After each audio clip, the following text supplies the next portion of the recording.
bowl covered with a cloth, a tiny belling hot plate and a washing-up bowl on top. Next to the window, the moonlight showed the pale squares of my notice board with its to-do lists for every room, snippets of cloth and paint cards, pictures of ideal rooms torn from magazines, a collage of how the sea house was going to be one day. I loved sitting at the rickety kitchen table updating the lists, adding and crossing off, enjoying the delicious feeling of our forever home finally rising up from the rather disgusting ruin we'd bought in the dead of winter. I'd first seen the house by torchlight, running the pale light over the boarded-up windows, the walls cracked and streaked with green damp. We'd had to force the back door to get in. The air was thick with vegetal rot. Piles of filthy fleeces stacked up in the wreck of a kitchen, crumbling dirt and debris everywhere. The air had felt so cold that it sucked the heat from my face and hands. I was ready to turn round and go back to London. "But don't look at the mess," Michael said. "Think of it as freshly painted, curtains at the kitchen windows, a nice big pine table here." Now, with the outside more or less weatherproofed, the rats evicted, and the holes in the roof remedied, the debris swept away, and after hours and hours of plastering and painting, we were finally in, and it was possible to imagine that one day, instead of a chilly building site, the sea house would feel like a real home. And always the next thought, the one that seemed impossible.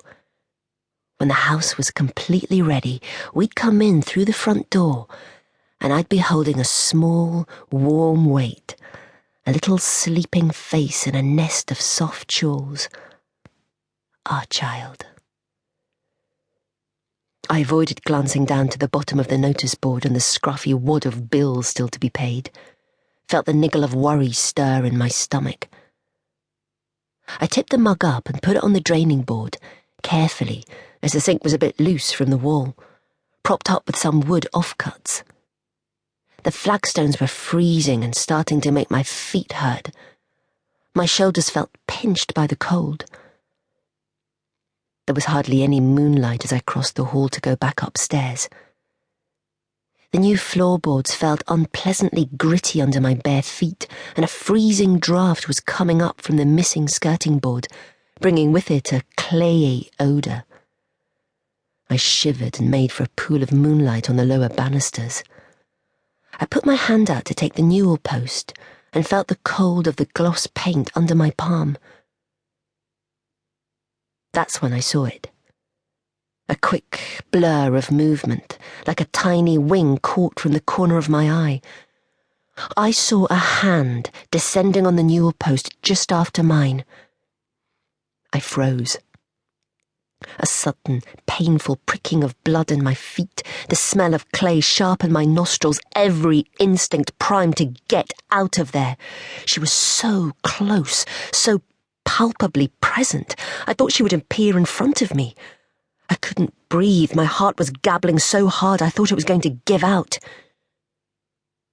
And then she was gone. The air relaxed. I ran up those stairs, the door to our room half ajar, just as I had left it. I got back into bed with a thump and lay close to Michael. He murmured but didn't wake. I stared into the dark. What on earth had just happened?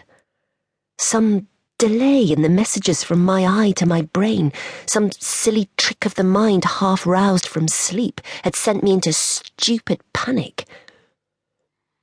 Eventually my heart slowed to normal. I'd almost talked myself down, was almost drifting off when I woke up once more, very alert. I opened my eyes onto the darkness. Then why had it felt so intensely real?